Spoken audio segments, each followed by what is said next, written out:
बहुत बढ़िया, overwhelming majority, किसी ने नहीं देखा ना। ठीक है, तो आज एक खबर आई दैनिक भास्कर के अंदर, वो थी साइबर फ्रॉड को लेकर। खबर थी 20 लाख लोगों से 2537 करोड़ ठगे। ठीक है, जो शुरुआती या over the period of time जब से ये साइबर फ्रॉड की शुरुआत हुई है, उससे ज्यादा ये अमाउंट हर बार रेगुलर बेसिस पे क्या हो रहा है, इंक्रीज हो रहा है। समझने का देखें तो 2021 में देखा जाए तो टोटल, अगर करोड़ के हिसाब से बात किया जाए तो टोटल केसेस जो बने थे वो 7 लाख केस बने थे लगभग लगभग। और टोटल अमाउंट जिसकी ठगी हुई थी वो थी 542 करोड़ रुपए। अगले साल 2022 में टोटल साइबर फ्रॉड के जो केस आए वो 12.5 लाख के आसपास आए, और टोटल अमाउंट जो था वो था 13,57,000 करोड़ के आसपास, सॉरी 13,1357 करोड़ के आसपास। और अगली बार 2023 का जो डेटा है उस आधार पे अभी तक लगभग लगभग मीन्स 20 लाख के आसपास क्या हो चुके हैं, साइबर केस आ चुके हैं, फ्रॉड का केसेस रिपोर्ट हो चुके हैं। और अमाउंट अगर देखा जाए तो वो 250 करोड़ से ज्यादा का क्या है, फ्रॉड अमाउंट है। जितना जितना एक्सपांशन हो रहा है, जैसे जैसे हम टेक्नोलॉजिकल लेवल पर आगे बढ़ रहे हैं, टेक्नोलॉजिकल लेवल पे बात किया जाए, हम 5G की तरफ जा रहे हैं, 4G से स्विच कर रहे हैं, हर कोई चीज हमें टेक्नोलॉजी की मदद से मिल रहा है। फिर वो हमारा म्यूजिक या एंटरटेनमेंट वाला एस्पेक्ट हो जाए, हेल्थ हो जाए, या फिर आपकी जो सर्विसेज हैं, लाइक आपका व्हीकल से रिगार्डिंग हो गया, आपका हेल्थ से रिगार्डिंग हो गया, ये सब ऑनलाइन हो चुका है। ऑनलाइन हो चुका है, उसके बाद क्या, तो आपको ट्रेस करना काफी इजी हो गया है। हमारे हिसाब से सर्विसेज इजी हो गई। जैसे अगर आपको आपकी गाड़ी का रजिस्ट्रेशन चाहिए, आप एमपी ट्रांसपोर्ट, मध्य प्रदेश से हम लोग हैं तो एमपी ट्रांसपोर्ट पे जैसे ही जाएंगे, व्हीकल सर्च पे जाए, ऐसा तो नहीं किसी को पता नहीं है, मैं एक रास्ता बता रहा हूँ, पता है सबको। जैसे ही व्हीकल सर्च पे जाके अपना नंबर हम डालेंगे, किसी भी गाड़ी का नंबर डालेंगे, उसका ऑनरशिप, उसका एड्रेस, सारी के लड़कों को पता है ना, सारी के सारे स्टोरी जो है वो क्या होगी, वो पूरा एड्रेस से सारी कहानी हमें पता चल जाएगी।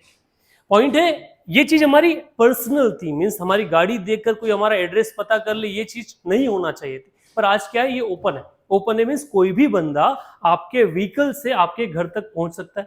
ठीक है, घर तक पहुंचा तो घर के बाहर आप आओगे तो एक स्मार्ट मीटर लगा हुआ है आपके इलेक्ट्रिसिटी के बाहर। ठीक है, वो स्मार्ट मीटर आपके बारे में और थोड़ी सी पर्सनल जानकारी क्या करेगा, अवेलेबल करवा देगा। जैसे ही मोबाइल नंबर मिला, ठीक है, उसके बाद तो फिर आप कोई पर्सनल बचा ही नहीं, फिर उसके बाद सारी चीजें क्या है, सारी चीजें पब्लिक है। और ऐसे भी हमने पर्सनल लेवल पे बहुत ज्यादा फोकस किया नहीं है, क्योंकि इंडिया में हम लोगों में एक ओवर कॉन्फिडेंस है शुरू से है। और वो कॉन्फिडेंस क्या है, हमारा क्या ही कर लेगा कुछ, है ना, हमारा कोई क्या बिगाड़ लेगा, ऐसा है ना कॉन्फिडेंस सब में है कि हमारा कोई क्या बिगाड़ लेगा। और उस बिगाड़ने के नाते ये बिगड़ा कि 20 लाख लोगों के साथ ठगी हुआ, और टोटल कितना अमाउंट गया, 250 करोड़ से ज्यादा रुपए क्या हो गए, इस साइबर ठग से चले गए। चैलेंजेस, ये बड़ा चैलेंज हो गया आजकल। अगर देखा जाए वॉर के बारे में, देख सबसे बड़ा वॉर अगर कुछ है तो ये है। अभी रिसेंटली अगर बात किया जाए तो आज या कल की न्यूज़पेपर में था, पाकिस्तान का जो डिफेंस मिनिस्टर का जो सेक्रेटरी, उसने बोला कि हम ड्रोन से ड्रग्स जो है वो इंडिया में सप्लाई कर रहे हैं। दोनों चीजें, साइबर और आपका ड्रग्स, ये वो चीजें जिससे आप नेशनल थ्रेट के रूप में कंसीडर कर सकते हैं। क्या क्या कंसर्न इस सब चीजों से रिलेटेड, उसको डिस्कस करते हैं। सबसे पहला एस्पेक्ट आता है साइबर क्राइम, या साइबर जो जिसको हम बोलते हैं ना, साइबर क्राइम एक शब्द यूज होता है, ये एक्चुअली है क्या। ऐसा डिजिटल मीन से, कंप्यूटर या टेक्नोलॉजी के तरह से किया गया कोई भी फ्रॉड, कोई भी क्राइम, वो सब किसके अधीन आएगा, वो साइबर क्राइम के अधीन आएगा। ऐसा कोई क्राइम, ऐसा कोई जुर्म जिसमें क्या इंक्लूडेड है, कंप्यूटर जो है वो अगर सम्मिलित है, तो आपका वो क्राइम किसके अंदर आ जाएगा, वो आपका साइबर क्राइम की डेफिनेशन में आएगा। अगर ये क्राइम है तो कोई ना कोई तो इसको लुक आफ्टर करने वाला होना चाहिए। ठीक है, मीन्स किसी न किसी स्टेट की उसमें तो आएगा। लॉ एंड ऑर्डर जो है, वो लॉ एंड ऑर्डर किसके अधीन आता है, स्टेट लिस्ट का एक हिस्सा है। लॉ एंड ऑर्डर अगर देखा जाए तो किसके अधीन आता है, स्टेट लिस्ट के अधीन आता है। और उसी लॉ एंड ऑर्डर के आधार पर जो साइबर क्राइम है वो भी किस सब्जेक्ट में आएगा, स्टेट सब्जेक्ट का एक हिस्सा बनेगा। किस शेड्यूल के अंदर, 7 शेड्यूल के अंदर। मीन्स साइबर क्राइम को रोकने के लिए अगर कोई भी इनिशिएटिव किसी को लेना है तो पूरा कंट्रोल किसके हाथ में आएगा, वो स्टेट को उसके ऊपर टारगेट करना पड़ेगा। Over the basis of time repeatedly जैसे ट्रक बढ़ रहा है, नए नए ऑप्शंस जो है, नए नए तरीके जो ठग है वो शुरू कर रहे हैं। बेसिकली ये होता कितने प्रकार का है, अगर इसके टाइप्स को समझने की कोशिश किया जाए कि साइबर क्राइम को, तो इसमें मेजरली हम इनको 5 ब्रॉड कैटेगरीज में क्या कर सकते हैं, क्लासिफाई कर सकते हैं। सबसे पहला आता है distributed denial of services attack. मतलब आपको किसी भी सर्विस को रोक मींस एक्सेस करने से रोक देना, ये किस में आता है? ये आता है DDoS वाले अटैक के रूप में। आप अगर कहीं पे जा रहे हैं, आपका सर्वर हैक कर लिया, आपको वो चीज एक्सेस नहीं करने दिया, या फिर मान लेते हैं आज रिजल्ट आने वाला है, उस रिजल्ट वाली साइट को इतना ब्लॉक कर, इतना ट्रैफिक उस पर जनरेट कर दिया कि वो साइट क्या हो गया, वो ब्लॉक हो गया। IRCTC की वेबसाइट है, उस वेबसाइट जिससे रेलवे रिजर्वेशन होता है, सबसे ज्यादा एक्सेस डेली अगर कोई वेबसाइट है तो वो कौन सी आ जाती है? आपका IRCTC है, जहां से क्या होता है? ट्रेन रिजर्वेशन हो रहा है। उस साइट पे ट्रैफिक को इंक्रीज करके क्या कर दिया? वहां पे आपने ब्लॉक कर दिया। तो ऐसा चीज जहां पर डिनायल ऑफ सर्विस हो रहा है, तो सबसे पहला अटैक कौन सा हो जाता है आपका? Distributed denial of service, DDoS attack. ये साइबर फ्रॉड या साइबर क्राइम का एक हिस्सा है। ठीक है। सेकेंड आता है बॉटनेट्स, जहां पर आपके सिस्टम के अंदर कोई चीजें अपलोड कर कोई वायरस छोड़कर क्या किया जाता है? आपको वो सर्विस एक्सेस करने से रोक दिया जाता है। यहाँ पब्लिकली उस सर्विस को क्या करते हैं? डिनायल कर रहे हैं। यहाँ पे आपके यहाँ क्या किया जा रहे हैं? मिस बॉट्स डाले जा रहे हैं, आपके सिस्टम के अंदर कोई वायरस अटैक किया जा रहा है, वो किस कैटेगरी में आएगा? वो बॉटनेट्स वाली कैटेगरी में आएगा। अगला आता है आपका आइडेंटिटी थेफ्ट, जो इंडिया में सबसे ज्यादा है। हमारी जो पहचान है, वो हमारी पहचान क्या की गई? हमसे छुपा ली गई। ठीक है, हमसे चुरा ली गई। ये एक मेन एस्पेक्ट होता है। जैसे आपकी फेसबुक और इंस्टाग्राम पे जमाने की रिक्वेस्ट है ना, कईयों पे फोटो, अगर लड़कों की उस आईडी पर देखा जाए तो बहुत प्यारे प्यारे फोटोज हैं, है ना। मैक्सिमम पे क्लिक करो तो लगभग दिल्ली यूनिवर्सिटी से या चंडीगढ़ यूनिवर्सिटी से पढ़ने वाली लड़कियां हैं, हाँ या ना। ऐसी रिक्वेस्ट आती है ना, रिक्वेस्ट आएगी, बहुत ही प्यारा सा एक फोटो होगा, उस फोटो में नीचे अगर प्रोफाइल पे थोड़ा सा पता चलता है, बाकी तो लॉक्ड होता है, और जैसे ही आप खोलोगे पता चलेगा कि कहां से पढ़ रही है, चंडीगढ़ यूनिवर्सिटी से है, दिल्ली यूनिवर्सिटी से, छोटा विक्रम यूनिवर्सिटी ना, ठीक है, बहुत छोटे लेवल पे आ जाती है। सो कहानी कहां तक जाती है? चंडीगढ़ और दिल्ली यूनिवर्सिटी तक कहानी जाती है। होगा क्या? एक्सेप्ट किया, ठीक है, आपकी आइडेंटिटी, वो ओरिजिनल आइडेंटिटी के साथ में आपको रिक्वेस्ट भेज रहे नहीं, कोई ऐसा पिक्चर जो ऑलरेडी सोशल मीडिया पर है, प्रोटेक्टेड नहीं है, उस फोटो के साथ में क्या कर लिया गया? एक आईडी क्रिएट किया गया, और उस आईडी को किस चीज के लिए यूज किया जा रहा है? उस आइडेंटिटी को मींस मार्केट में यूज किया जा रहा है किसी क्राइम के लिए। तो ये एस्पेक्ट आता है आइडेंटिटी थेफ्ट। हमारे यहाँ पर कुछ भी चीज प्रोटेक्टेड नहीं है, हमारे यहाँ कोई डेटा प्रोटेक्ट, हमारा आधार तक का डेटा प्रोटेक्टेड नहीं है, तो बाकी सारे डेटा की तो कहानी अलग है ना। हमारा आधार का डेटा भी क्या हो चुका है? वो भी लीक हो चुका है। तो आपका फेसबुक प्रोफाइल, इंस्टा प्रोफाइल या ऐसी कोई प्रोफाइल 100% प्रोटेक्टेड है, इस बात की कोई गारंटी नहीं है। जैसे कि एक सिस्टम था ना कि यार आपकी प्रोफाइल अगर कोई हैक नहीं कर पा रहा है, तो प्रोफाइल हैक न करने वाली कंडीशन पे उन्होंने एक नया तरीका ढूंढा। क्या किया? आपका प्रोफाइल पिक्चर चोरी किया, आपका कवर फोटो जो है वो चोरी किया, सेम टू सेम नेम से क्या किया? एक नई आईडी बनाई, दूसरी आईडी बनाकर आपके जो फ्रेंड लिस्ट में दोस्त थे उनको रिक्वेस्ट भेजना शुरू किया। और हम इतने प्यारे लोगों को रिक्वेस्ट आई है, हमको क्या मतलब कौन है, अपना आदमी एक्सेप्ट कर लिया, ठीक है। उसने फोटो क्या था, उसकी ऑलरेडी एक आईडी है, इतनी रीजनिंग हम क्यों लगाएंगे भैया? उसने नहीं लगाई, हम क्यों लगाएंगे? हम धीरे धीरे क्या करते हैं? रिक्वेस्ट को एक्सेप्ट करना शुरू कर देते हैं। 10-20 लोगों में से एक कर लेगा, उस एक को देख के बाकी कर लेंगे, और बाकी करने के बाद फिर वहां से शुरुआत होती है एक नई कहानी। एक बैठा ही है हमारे यहाँ पर, इस चीज का फ्रॉड हुआ था, किसके साथ हुआ था? अंकल के साथ। तो क्या होता है, फिर वो पैसे मांगना शुरू होते हैं, ठीक है, लगता है कि यार बड़ा अच्छा आदमी ये पैसे मांग रहा है, तो क्या कर दे, ट्रांसफर कर दे, बस वहां से कहानी क्या होती है? शुरू हो जाती है। सो वो है आइडेंटिटी थेफ्ट। साइबर स्टॉकिंग, आपको स्टॉकिंग का मतलब तो समझते हो ना, ठीक है, मींस पीछा करना, और साइबर पे पीछा करना, और साइबर स्टॉकिंग तो सबसे ज्यादा चल ही रहा है, आप लोग चला ही रहे हो इंस्टा फेसबुक, तो वो चीज समझ रहे हो। फिशिंग जहां पर आपको मैनिपुलेट करके, आपको ऑफर्स दे देकर क्या करना, आपसे पैसा चुरा लेना या पैसा आपसे चोरी कर लेना ऑफर देके, वो किस वाले एस्पेक्ट में आ जाता है? वो फिशिंग वाला एस्पेक्ट। सो अगर साइबर क्राइम को अलग अलग एस्पेक्ट में क्लासिफाई किया जाए तो हम 5 अलग अलग कैटेगरी में से क्या कर सकते हैं? क्लासिफाई कर सकते हैं। हाँ ध्रुव, फिशिंग का मतलब होता है धोखाधड़ी, ठीक है, इन सब में आपका डेटा चोरी हो रहा है।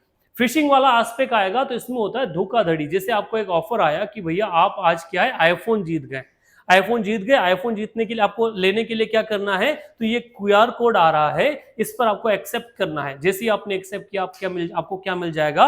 आईफोन मिल जाएगा। आपने बोला कि आईफोन आ रहा है, आईफोन तो हमारे यहाँ मीन्स आजकल रिश्ते से बड़ा हो गया है, सो आईफोन जैसे ही मिलना शुरू हुआ हम एक्सेप्ट करेंगे, हमारे अकाउंट से पैसा गायब। या फिर आप बोला कि आप उन लकी मेंबर्स में से जिन्होंने 10 करोड़ का क्या जीता है, लॉटरी जीता है, क्या करना है खाली कि आपका पैसा IGI airport, Indira Gandhi airport पे आ चुका है, वहां से आपको कस्टम ड्यूटी खाली पे करना है, और कस्टम ड्यूटी 30-40 हजार रुपए की है आपके टोटल अमाउंट पे, आप वो पे कर दीजिए। और आपको अगर बात करना है तो कस्टम ऑफिसर से बात कर लीजिए, ठीक है। बस आपने पेमेंट किया, उसके बाद फिर वो आपके यहाँ आ जाएगा, पहुंचेगा पोस्ट ऑफिस से। कैसे पहुंचता है, ये सारी चीज किस में आती है, ये सारे केसेस आपके फिशिंग वाली कैटेगरी में आते हैं। ऑल क्लियर, यहां तक की कहानी समझ में आई।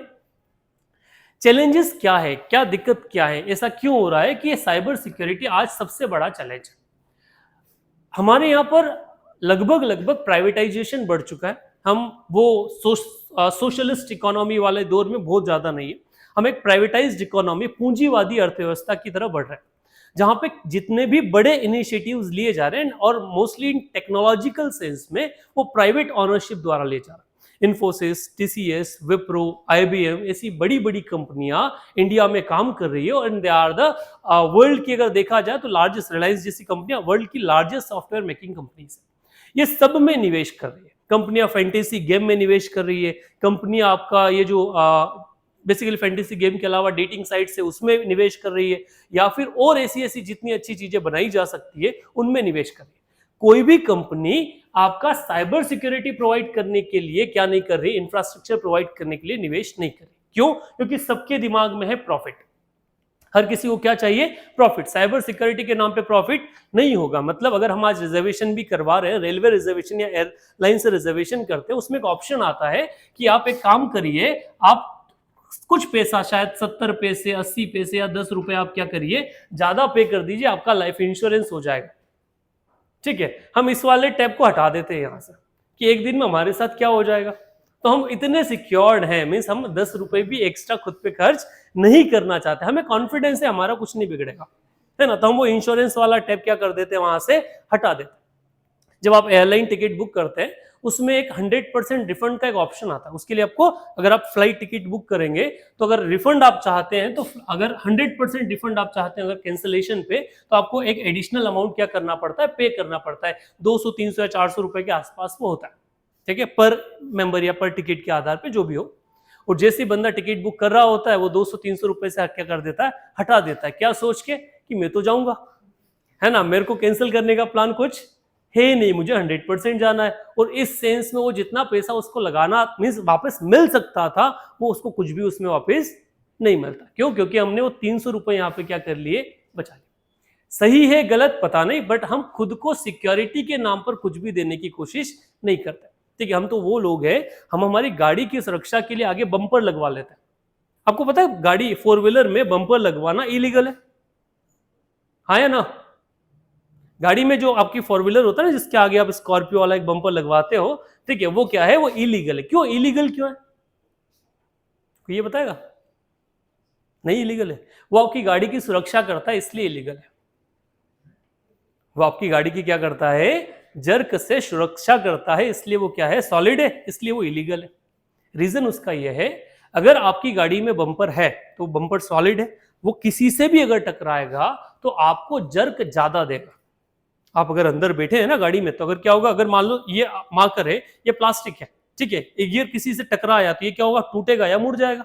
तो अंदर जो है वो क्या होगा, उसको जर्क कम लगेगा। अगर आगे लोहे का प्रोटेक्शन है, बम्पर है, तो वो अगर किसी से टकराएगा तो अंदर गाड़ी पे जर्क ज्यादा लगेगा। तो जो अंदर वाले पैसेंजर है उनकी सेफ्टी क्या होगी, उनकी सेफ्टी को दिक्कत आएगी, इसलिए क्या है, बम्पर इलीगल है।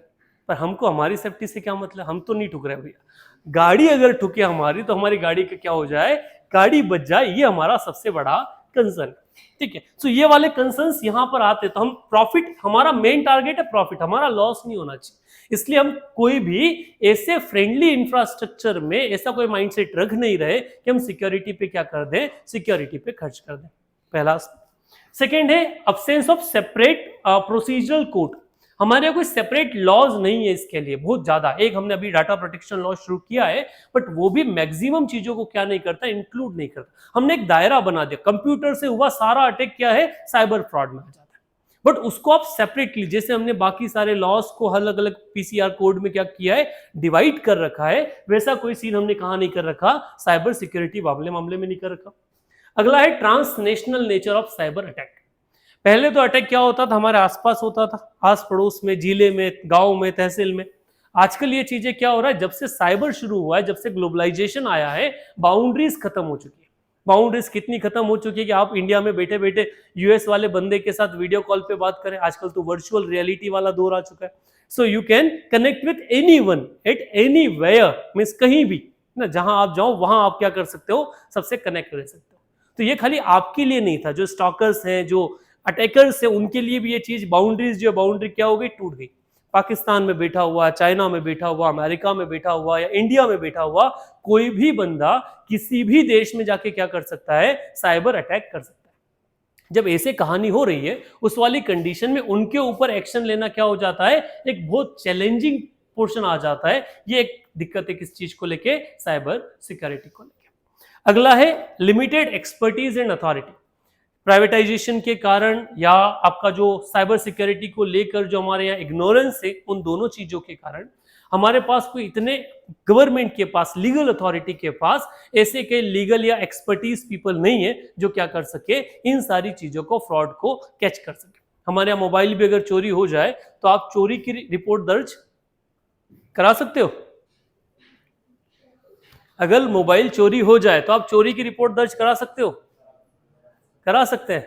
उसमें एक टेक्निकलिटी है, क्या है, कैश मेमो होना चाहिए, मीन्स आपके पास उसका बिल होना चाहिए, ये तो हो गया। और उस रिपोर्ट में आप में से किसी का हुआ चोरी? नहीं, वो सब भी हो गया। उसमें पता है क्या है, आप चोरी नहीं लिख सकते, उसमें आपको लिखना पड़ेगा गुम हो गया है। क्या लिखना है उसके अंदर, गुम हो गया है। आप बोलोगे नहीं भैया चोरी हुआ है, हमें तो एफआईआर ही करनी है, तो एक काम करो, जाके 5 लोगों का पंचनामा करवा के कोठी से जाके क्या करवा के लाओ, नोड्यूस करवा के लाओ। अगर ये तुम करवा के ले आए तो आपकी रिपोर्ट किस नाम से जाएगी, चोरी के नाम से, वरना क्या होगा, गुम होने के नाम पे। और जैसे ही हमको इतना कोई प्रोसीजर बता दे कि तुमको यहां से ये करके ये करना है, इतने में तो हम शॉर्टकट लेने में क्या हो जाते हैं, माहिर। कि एक काम कर, तो गुम के नाम से लिख ले। जब गुम के नाम से रिपोर्ट दर्ज हुई, इसका मतलब किसकी गलती थी, आपकी। आप मोबाइल कहीं छोड़ के भूल गए, गुम हो गया, आपका फोन क्या नहीं हुआ, चोरी नहीं हुआ। तो कभी भी चोरी के डेटा में आपके मोबाइल का रिपोर्ट नहीं आता। ये हमारे एक्सपर्टीज है केसेस को इग्नोर करने की, कम करने की। केस होगा ही नहीं, हुआ केस, ठीक है, आपने तो रिपोर्ट, आपने एप्लीकेशन डाली, एफआईआर हुई नहीं।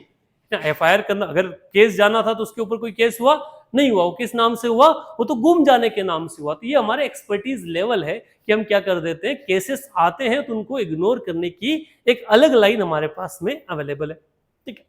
अब ये तो वो है जो challenges India means India face कर रहा है इस चीज को लेकर। क्या क्या मेजर्स जो है इसको टैकल करने के लिए लेना चाहिए, तो उसमें आपका आता है साइबर सिक्योरिटी अवेयरनेस कैंपेन, जो लगभग हर डिपार्टमेंट द्वारा हर जगह चलाई जा रही है, ठीक है। आरबीआई लगातार आपको मैसेज करके बोलता है कि कोई भी बैंक या आपका बैंक भेजता है कि आपसे कोई भी ओटीपी नहीं मांगेगा, बैंक डिटेल नहीं मांगेगा, ठीक है। यूपीआई वाले रेगुलर आपको बोलते हैं कि आप कहीं भी किसी भी पेमेंट को रिसीव करने के लिए पिन डालने की आवश्यकता नहीं है, उसके बाद भी चीजें हो रही है। सेकेंड, साइबर इंश्योरेंस, ये शुरुआत हुई है कि अगर आप अपना कोई ऐसा, मीन्स आप इंश्योरेंस में जा सकते हो, अगर आपको कोई लॉस हो जाए वो इसमें कवर हो जाएगा। डाटा प्रोटेक्शन लॉ जो 2019 वाला बिल आया है, वो बिल इस चीज को एक बड़े लेवल पर क्या करता है, कवर करता है। कोलैबोरेटिव ट्रिगर मैकेनिज्म, मतलब हम एक दो देश मिलकर, मींस एक अकेला देश तो कोशिश नहीं कर सकता, वर्ल्ड की बड़ी बड़ी ऑर्गेनाइजेशंस जो है कोलैबोरेटिव मैनर में क्या कर रही है, ऐसे इनिशिएटिव्स ले रही है जिन इनिशिएटिव से क्या किया जा सके, इस साइबर थ्रेट जो है, इस साइबर थ्रेट को कंट्रोल किया जा सके। कहानी क्लियर है, आई समझ में? अगर गवर्नमेंट के हिसाब से देखा जाए तो गवर्नमेंट इस चीज को लेके क्या क्या इनिशिएटिव्स अभी तक ले चुकी है, वो तो अवेयरनेस कैंपेन था जो लेना चाहिए। इसमें इनिशिएटिव्स वो लिए हैं, एक Indian cyber crime coordination centre की स्थापना की, जो ऑल इंडिया लेवल पर काम करता है। ऑल दो ये स्टेट सब्जेक्ट है, उसके बाद भी ऑल इंडिया लेवल पर एक इंस्टीट्यूशन बनाया गया जिसका नाम है Indian cyber crime coordination centre. National cyber forensic laboratory का एस्टेब्लिशमेंट हुआ, जहां पर सारी स्टेट को सुविधाएं मिलती है। सी ट्रेन पोर्टल करके शुरुआत की गई, जिसमें जुडिशरी, लॉयर्स, पुलिसमैन, जो फॉरेंसिक एक्सपर्ट है, उन सबको एक ट्रेनिंग प्रोवाइड की जा रही है साइबर लॉस को लेके। National cyber crime reporting portal शुरू किया, जहां पर आप साइबर से रिगार्डिंग कोई भी क्राइम जो है उसको वहां जाके रिपोर्ट कर सकते हो। Citizen financial cyber fraud reporting and management system शुरू हुआ कि अगर आपसे अगर कोई भी साइबर फ्रॉड होता है तो आप इस पे जाके क्या कर सकते हो, कंप्लेन कर सकते हो, जो गूगल पे अवेलेबल है। Cyber crime prevention against women and children scheme, एक अलग इस चीज को लेकर वुमेन एंड चिल्ड्रन के लिए अलग से एक लॉ लाया गया, स्कीम लाई गई, इसके थ्रू आप एनरोल हो सकते हो। ज्वाइंट साइबर कोऑर्डिनेशन टीम बनाई गई, जो 2-4 स्टेट की मिल के आपस में क्या करती है, आपस में काम करती है। और central assistant for modernization of police, जो पुलिस है बेसिकली स्टेट का है, उसको मॉडर्नाइजेशन के लिए सेंटर अलग से क्या कर रहा है, फंड अवेलेबल करवा रहा है, जो फंड से क्या किया जा सके, पुलिस को मिस मॉडर्न करके ये जो क्राइम से रिगार्डिंग जितने भी इश्यूज हैं इनको शॉर्ट आउट किया जा सके। कहानी के लिए यहां तक समझ में आया सबको? ये एक टॉपिक था। क्यों न्यूज में आया? क्योंकि एक दिन पहले कल जो पार्लियामेंट की एक संसदीय बोर्ड की जो समिति थी, उसने साइबर क्राइम के ऊपर अपना रिपोर्ट पार्लियामेंट में रखा और वो सबके सब बाजार में मीन्स वो सारा के सारा मार्केट में आया। क्वेश्चंस कैसे बन सकते हैं? क्वेश्चंस प्रीलिम्स में आ सकता है, क्वेश्चंस इसके ऊपर cyber security as a challenge करके ऐसे राइटिंग आ सकता है, मेंस में इसके ऊपर क्या हो सकता है, क्वेश्चन बन सकता है। और इसमें न भी बने तो हमारे लिए तो पढ़ना है ही, हमें इसके बारे में क्या होना चाहिए, अवेयर होना चाहिए। सो जितने लोग भी फोन यूज करते हैं, ठीक है, ये बार बार आप लोगों को बोला गया है, स्टिल जिन लोगों ने नहीं सुना उनको फिर है कि आपका मोबाइल आपका सबसे बड़ा दुश्मन है। कोशिश करो उसको जितना प्रोटेक्ट कर सकते हो उतना प्रोटेक्ट करने की। आईडीज बहुत ज्यादा मत बनाओ, बहुत जगह अपलोड मत करो, सारी चीजें शेयर मत करो, अपने फोटोज सबसे ज्यादा प्राइवेट चीजें हैं उनको प्रोटेक्ट करके रखो, ठीक है। कोशिश किसी के बहकावे में न आके फोटोज वगैरह ट्रांसफर मत करो, ये सबसे बड़ा कंसर्न बन जाता है और कई बार ये चीज सुसाइड तक के लेवल पे पहुंच जाती है। तो इन सब चीजों को आपको ध्यान रखना है। और हम जिस माइंडसेट के हैं ना, जिस लेवल पे हम लोग काम करते हैं, जिस उम्र में हम लोग हैं, हम भटकने में देर नहीं करते और उसके पीछे हमारा खुद का सेल्फ कॉन्फिडेंस है। दूसरों पे भरोसा कि हाँ ये हमारा कुछ गलत नहीं करेगा, पहला वो गलत नहीं करेगा इस बात की 100% गारंटी हो सकती है, पर वो आपका डेटा 100% प्रोटेक्टेड रख सकेगा इस बात की कोई गारंटी नहीं है। ठीक है, दोनों शब्दों में अंतर है। आपका किसी पे बिलीफ होना दैट्स ट्रू, बट वो आपका डेटा प्रोटेक्टेड रख पाएगा इस बात की कोई गारंटी नहीं है। तो try to protect your data by yourself only, कहीं अपलोड नहीं करना, ठीक है। सेकंड क्या करना, आपकी जो भी लिंक वगैरह उनको पासवर्ड प्रोटेक्टेड रखें, जिससे आपका फोन अगर प्रोटेक्टेड रहेगा तो आपका जो जितने भी क्रेडेंशियल्स हैं वो सारे प्रोटेक्टेड रहेंगे।